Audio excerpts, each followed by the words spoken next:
All right, YouTube, how you doing? Welcome back to the channel. It is Thursday, June 26th. We got a 9-game MLB slate to dive into in today's video. Like we always do, I'm going to dive into each and every one of these games. I'll give you my prediction on the side. I'll give you my prediction on the total. We'll talk about any other plays like player props that we like within the game as well. But as always, guys, keep an eye down on the pinned comment of this video. That'll take you to all of my final plays so that I'm actually rolling with myself. If that does interest you, if you do want to fade me, all of that absolutely free down in the pinned comment. All right, YouTube, how you doing? Welcome back to the channel. I tell you guys I'm a dummy all the time. They don't suck. They've just been sucking. Get them down to -3 for more juice than Jose Canseco in his prime. Tell me you're new without telling me you're new. So don't go jumping down my throat in the comments, right? If you want to fade me, or if you do want to ride me, this still leaves a bad taste in my mouth, right? And remember, more chins, more wins.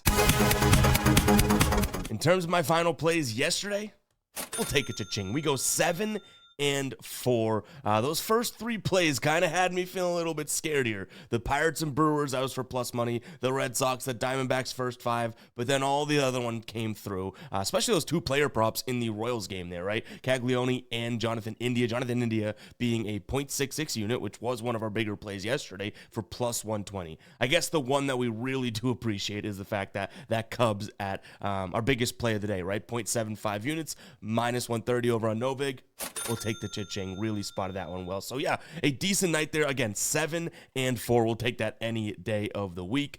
Unfortunately, the soundboard is going to get a little bit more use here with the ride of the day, but we're dropping the womp womp. Killer B had Ronald Acuna over 1.5 bases, which I was able to even jump on at plus 110, so I liked this look and the value. Unfortunately, Acuna has 1 hit, 2 RBIs, just 1 base. So yeah, if it was his hits, runs, and RBIs, we would have looked good, but unfortunately, he comes up a base shy there. It was still a really good look. You can see in the Ride of the Day tracker where we are in terms of the update. Right here, Killer did hit 1. That was yesterday, the Scooble and Tigers Moneyline Parlay, but Acuna comes to an L there. But again, it was a decent look for the plus money. I like this. Shout out to Killer B. If you guys don't know what the Ride of the Day is, it's simple. Just use that hashtag Ride of the Day or ROTD down in the comments. I jump on board with one person's play each and every day. Give you a shout out in the next video, win or loss. If you win, we continue to ride with your plays. We throw it on the tracker and you keep getting those shout outs. If you do lose, you get that shout out like Killer B today, but unfortunately, you got a little bit of a womp womp to face. But again, it was a good look. I like the spot. He clearly had a good game. Just didn't get that second base. But all right, what do you say we go ahead and dive into today's slate? It is a shorter slate, so let's get going with it, guys. Hit that like button. Hit that subscribe button. Starting it off with Cleveland taking on Toronto. Tanner Bybee going up against Kevin Gausman. Right now, I'm going to follow the plus sign and look at Toronto for plus 110. I just think that they are the better offense here. This series so far is knotted up 1-1. Cleveland won in, I believe, either extras or the bottom of the 9th. I think it was extras yesterday, right? Gausman has not been all that great. I will give anybody that if they want to use that against me here. He does have some good numbers against this Cleveland squad, though, and throw in the fact that, you know, a little over a month ago, maybe a month and a half, he had 9 strikeouts through 6 innings, 1 hit, 0 earned against this Cleveland squad. So hopefully gets him on track. But even if you do make the argument that Gausman hasn't been all that great, Tanner Bybee hasn't been all that great either. So I do think that at least you have, you know, a pitching potential advantage on the Toronto side of things. Where I do think you have a strong advantage is the bats, especially with Gausman throwing a lot of fastballs, right? Fastball splitter is going to be he goes to. This Cleveland team dead last in terms of hitting the fastball over the last 30 days. 30th. Dead last in runs above average. So, yeah, I like Toronto's spot in terms of their offense. The one drawback here, and I do think this could be a final play, but instead of going full bore, you know, full unit or high unit play, this probably ends up being a half unit play if we do roll with it, because Toronto, the spot for them, they come to play Boston tomorrow, an obviously much important game in terms of division and record and whatnot. So I do think that that isn't ideal if we're taking Toronto today. You know what I mean? So I do like them, but I do have that look ahead spot circled, which kind of makes it a tough spot to just go fully in. In terms of the total, I guess if I'm taking Toronto for their offense, I'd have to look at either their team total over or the full game over. I don't think either, even though both these pitchers have big names, and I love me some Kevin Gausman, he really hasn't been phenomenal. So, yeah, I guess Cleveland could probably score a couple off of him as well. But I like Toronto money line probably more than anything, or Toronto team total before I get to that actual total at 8. All right, Tigers taking on the A's. I'm not exactly sure what to make of this one. On the mound for the A's is going to be Jeffrey Springs, who obviously has his ups and downs. He's actually coming off of two decent starts, one against Cleveland, one against Kansas City, so not exactly the best offenses, right?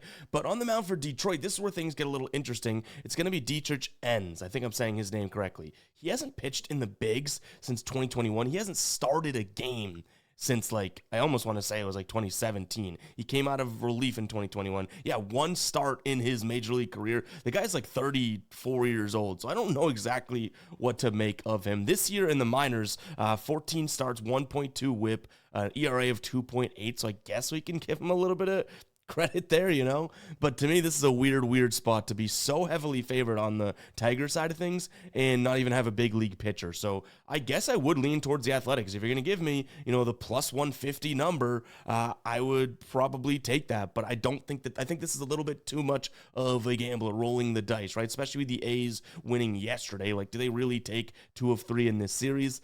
Not all that sure, right? So I do think that money-wise and value-wise, it's all on the Athletics today. I'm not backing a pitcher that I don't know too much about and that doesn't have much, you know, big league experience in the last half decade. I'm not taking him at minus 170, right? So it would be A's or nothing for me. In terms of a total, I don't mind the idea of an over, though.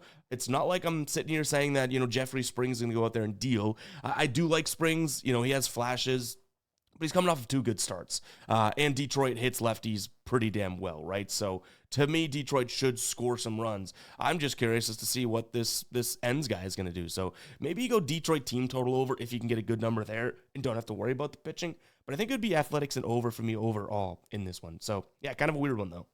All right, Minnesota taking on Seattle. Talk about a couple volatile pitchers here. We have Simeon Woods Richardson. He's going up against Emerson Hancock. Just 2 starts ago, both these guys went scoreless, and they follow it up with kind of getting touched up. I mean, Simeon Woods Richardson didn't look all that bad, but he did get touched up by Milwaukee. And then Emerson Hancock, 4 innings pitched, 9 earned, 4 home runs against the Cubs, right? It wasn't Wrigley with the weather, I get it, but even still, that's a lot of runs over a 4-inning stretch. So I don't really know what we're going to get out of these pitchers.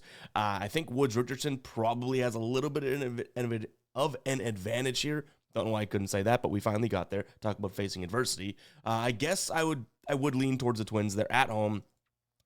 Coming off the win yesterday, maybe they build a little momentum. And even in yesterday's video, remember, I said Seattle has won the first 2 games in the series. Wouldn't be surprised if Minnesota wins the next 2. And these 2 teams fairly close in what I would say the talent is. They just finish up 2-2 in this series. So looks like we have a chance for that. I would lean Minnesota. I'm like somewhat there in terms of getting down to take them. Again, much like Toronto, it probably would be like a half unit play because I don't necessarily sit there and think that this is like a smack spot. But ultimately, I do think that, you know, Emerson Hancock at this point in time is worth fading to some degree. Now, there's a couple player props that I like. Why don't we go ahead and dive into those, actually? So we'll do some reconnaissance here because I do want to plug Outlier. Guys, Outlier, link to them will be in the description as well as the pinned comment. My favorite player prop research tool. You get 7 days free with that link. Even after that, it's just going to be $19.99 per month for the base membership, but which you'll get everything you'll see coming up right here. So let's dive in here. I'm on the player prop screen. You can see props. I have it filtered to this game and then just kind of an odd range that we're a little comfortable with, right? And there's a few that are interesting. You have Jorge Polanco, so let's go over to him. Under 1.5 hits, runs, and RBIs. On the season, 57%, right? On the road, jumps up to 63. On the road against righties, 65. So we got as granular as we almost could in terms of situation. We scroll down here. Him against Simeon Woods Richardson, 0 for 2. All right, I guess that's good. He struck out in one of those. And him against right-handed pitchers here, average drops down to 243. Now, the WRC Plus does go up slightly. This is where things get interesting. So overall, 13.6% K rate and 318 WOBA, right? Weighted on base average. We filtered to just fastball, which you can even see here is Woods Richardson's main pitch. That WOBA drops down to 221. This slider being the next pitch, it does go up, but he strikes out a hell of a lot more, right? 21.7% compared to 13.6. And then the curve, if we even see that 15% of the time, both go up. So I think Jorge Polanco could be a nice little look here for an under 1.5 hits, runs, and RBI. So we'll keep that one on the burner.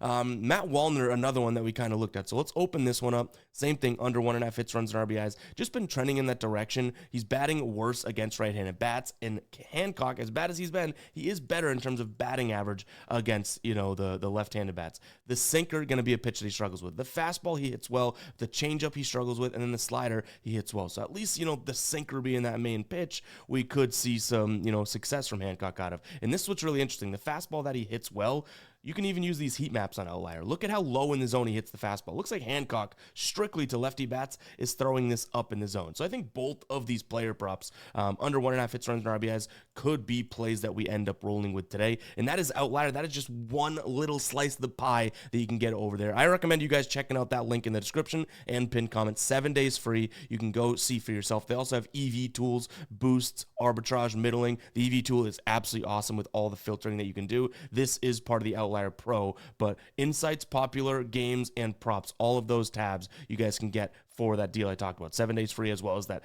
$19.99 per month afterwards. You hit a couple plays with this, thing's going to pay for itself. So go ahead and check it out. I think this may be a Twins and or those two player prop spot for us. We haven't even talked about the total. I don't have too much interest in it because of the fact that we have two pitchers that might look good and might look bad, right? I guess slight lean on an under because I do like two unders in player props, which that would correlate, I guess. All right, next game up, we have Kansas City taking on Tampa Bay. So far in this series, Tampa Bay wins game number 1, 5-1, and then they win game number 2, 3-0.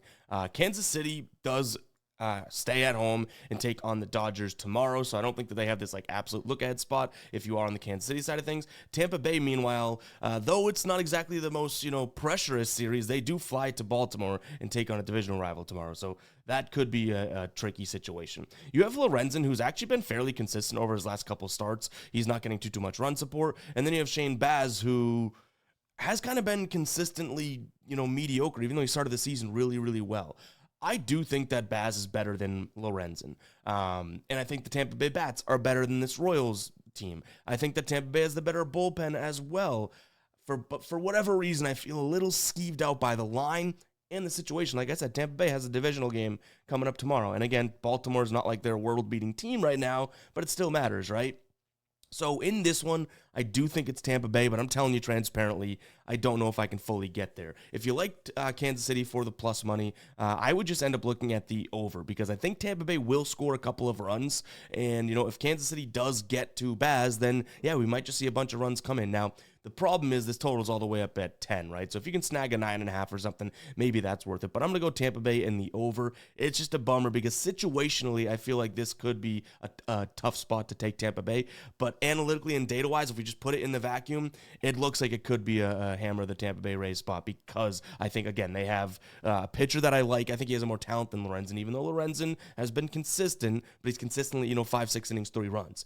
They have the better bats for sure, and then even the bullpen, I'd take them, even though they're a little taxed. So kind of a head pounder in this one. You know what I mean? Makes you really think. But I'd go Tampa Bay in the over. All right, Houston taking on Philadelphia. Hunter Brown up against Christopher Sanchez, so we should see some really good pitching in this one, right? I will say Sanchez struggles a little bit against righties compared to how he is against lefties. So it's not that big of a struggle, but a 1.02 whip against lefties, 1.23 whip against righties. The FIP jumps up a little bit. The average against 177 compared to 243. So yeah, it's definitely there. I don't think it's that crazy, but it's there. This is a Houston team that is just jam-packed of righties. I don't even know if they have a true lefty in their lineup today. Let me double check that. I think they have Caratini, who's a switch, but he'll be from the right side because Sanchez is a lefty. So this is all righties. That definitely helps out Houston a degree because they have Hunter Brown on the mound. They're an absolute stud, right? But both these guys have been really good. I think this is going to be a very low-scoring, close game in the first 5, which I think all the values even gone. Even under 4 for the first 5 is like minus 170, right? That flat 4. So even U4 is kind of gone. I would think a couple ways to play this. First 3 under 1.5 for, I think it's plus 120. A 1-0 game after 3 would not surprise me at all here. I also don't mind Philadelphia potentially late in the game scoring a couple runs. Now, I know their team is a little in, I don't know, turmoil right now. Marsh is back, though, so I guess that's good. Still no Harper projected, so I guess obviously we do have some, issues there. But in terms of Houston's bullpen, Hader went 2 days in a row. Abreu pitched, I think it was 2 out of the last 3 or 2 out of the last 4. He should be okay. But King pitched, 23 pitches yesterday. There's some guys in this Houston bullpen that have had some work, whereas Philadelphia's bullpen's kind of just sitting there good to go.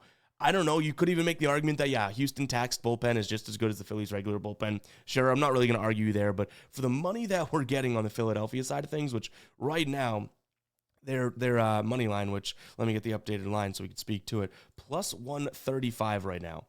Seems like it could be a decent spot. I think it's going to be like plus 120 by the time the game starts. So for the value, a sprinkle in Philadelphia I could consider, but I do like that first 3 under. I think both of these teams' pitchers can pitch well. That Houston having a bunch of righties scares me a little bit, but give me Philadelphia in some form of an under in this spot. From a player prop perspective, and used Outlier to find a couple of these as well, right? I do like Jose Altuve under 1.5 hits, runs, and RBIs. Though, Sanchez kind of struggles against righties, Altuve this season, and it's a smaller sample size, batting just 200 against left-handed bats. The sinker he hits well, but then the changeup and slider, both pitches that he struggles, but that changeup being Sanchez's, very, very good pitch. So I do like that as a spot, a potential look at Jose Altuve's under. And then there's another one that we had here as well. Sanchez, under 2.5 earned runs. I think that this should be 1.5, maybe at like minus 110. It's 2.5 at minus 150, kind of juicy, but I don't think that Houston's going to ding up Sanchez. If anything, maybe he goes 5 with 2 allowed type of thing. So, yeah, I like both pitchers in this spot. I think you can make an argument. Either one of them could have a good game for sure. A cool spot we could look into, I don't have the odds, but like the race to 5 runs, race to 6, I could get down with a race to 6 runs, neither, because I do think we're going to get 5 innings of decent baseball from these pitchers, so hopefully the bullpens can hold up. But even in the series so far, right, it's been 1-0, 2-0. I don't necessarily envision this being like a barn-burning type of a game with 2 really good pitchers on the mound, so maybe we can get like a race to 6 runs, neither. If we get good odds behind that, maybe that's worth playing today. Who knows?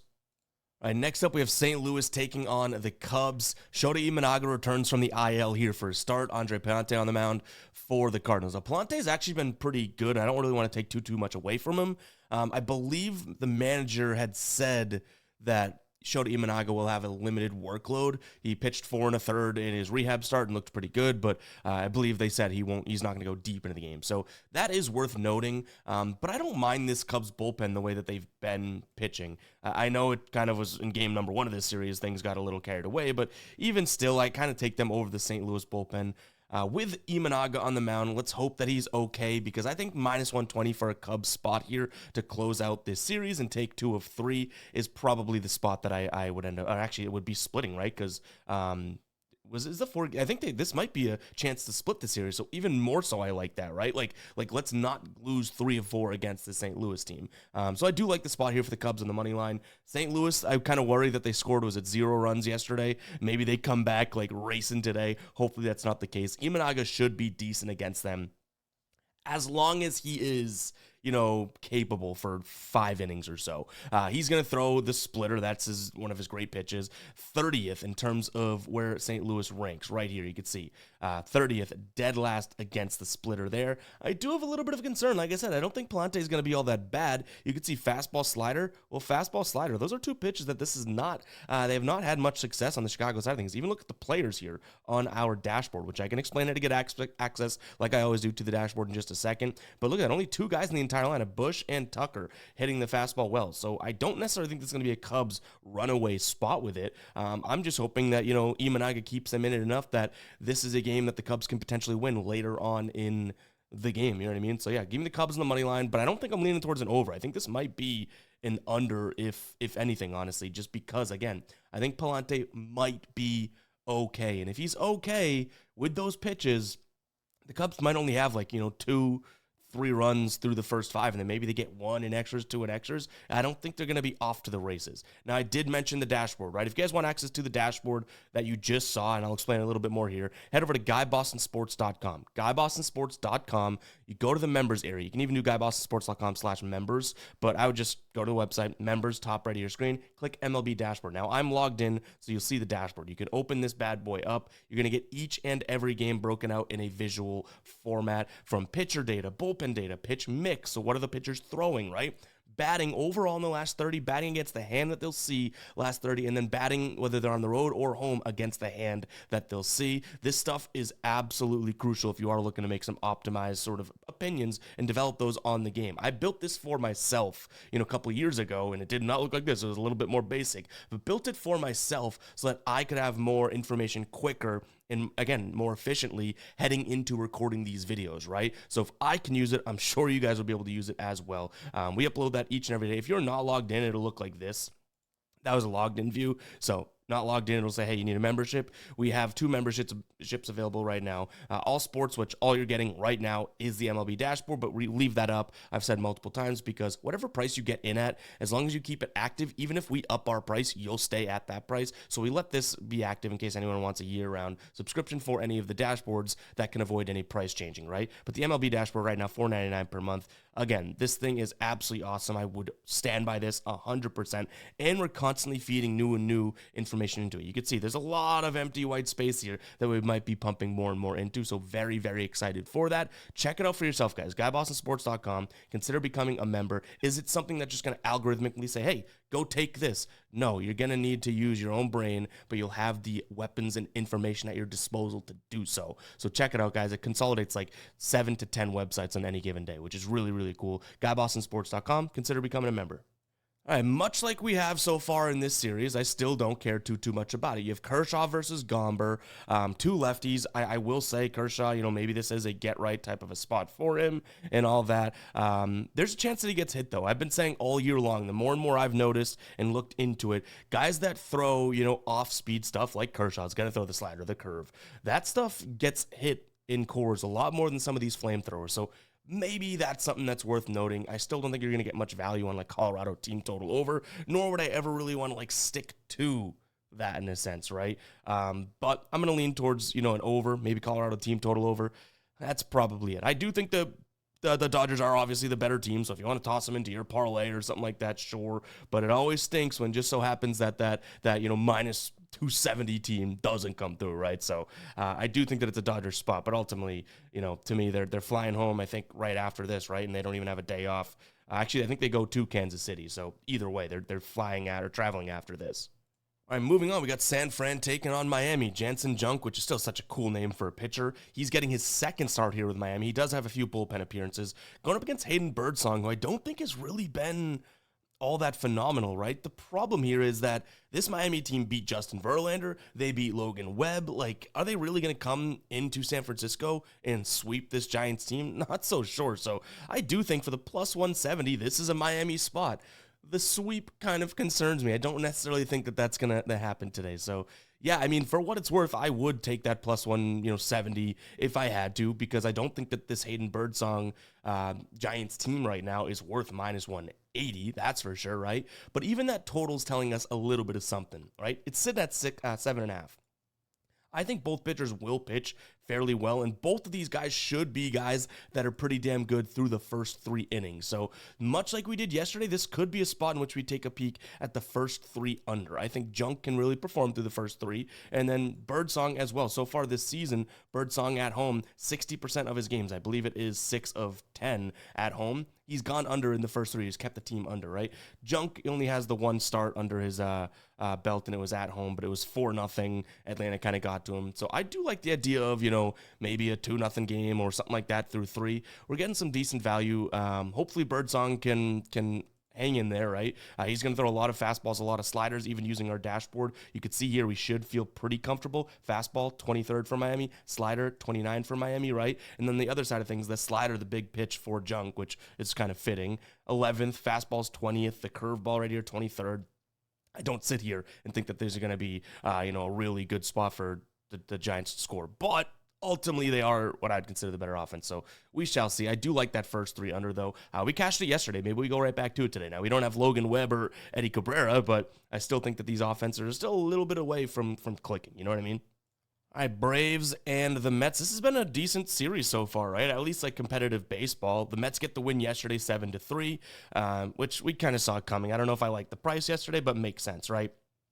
Today, Griffin Canning is on the mound, and he has been struggling even in his last, like, 3 starts. I think he's got like a 4+ ERA, maybe even higher, actually. He's going up against Grant Holmes, who's actually been, or coming off, I should say, because I was going to say actually been pretty good, but he was, getting kind of hit up for the last couple games. Then he went out there and shoved against Miami. I think he went like 6 innings, 0 earned. He did have 5 walks in that one, so maybe that's something to watch here. I would say that this is a spot, and if you like, the Mets at home, I'm not going to try and talk you off of it. I do think that they could be prepped and primed for like a even series up type of a thing. But I think Grant Holmes has a little bit of an upper hand pitcher-wise in this spot. He's been a little strugglesome on the road. So again, I'm not trying to talk anyone off the Mets. I just think this could be a decent spot for Grant Holmes. So yeah, that would be, about +100, +110. Seems like that might be the side that I'm looking at here. Just a starting pitching advantage. I do think the Mets actually have, probably somewhat of a bullpen advantage, depending on how taxed these guys are. Actually, I don't have that up in front of me. I think the Mets bullpen went a lot, but I think, Atlanta probably in somewhat of a similar boat, right? Yeah, both bullpens, kind of got some use in the last 3 days. So, yeah, I mean, bullpens sure could be square. Mets maybe have a little bit better of bats, but it seems like on any given day in this series, Atlanta could, and Atlanta's a little bit hotter right now. Still on Atlanta, but I really don't want to talk anyone off of the Mets if you're there. So take that for what it's worth. In terms of a total 8.5, this is probably a game that goes 4-4 and we see a 9th run to win the game, right? So I'm going to lean slightly towards the over. Again, bullpen's kind of taxed, meaning you're probably never going to be out of it, even if both of these pitchers or one of these pitchers comes in and pitches a pretty damn good game. But guys, it's going to wrap it up for today's show. Like I said, shorter slate, shorter video. Hopefully you guys did enjoy. If you made it this far into the video, go ahead and comment 25 down below. And let me know your favorite market that you've been playing into this season. Mine's probably first 5 under or players under 1.5 hits, runs, and RBIs. Big under guy this year. Let me know what you guys are liking the most. If you're doing parlays, sure, let me know that. But I'm looking more for like totals, player props, if it's bases, like really specific, because I'm very curious to see what people are rolling with. So comment 25 and let me know that with that comment. But that's going to do it for me, guys. We'll catch you guys in the next one, all right? Peace out.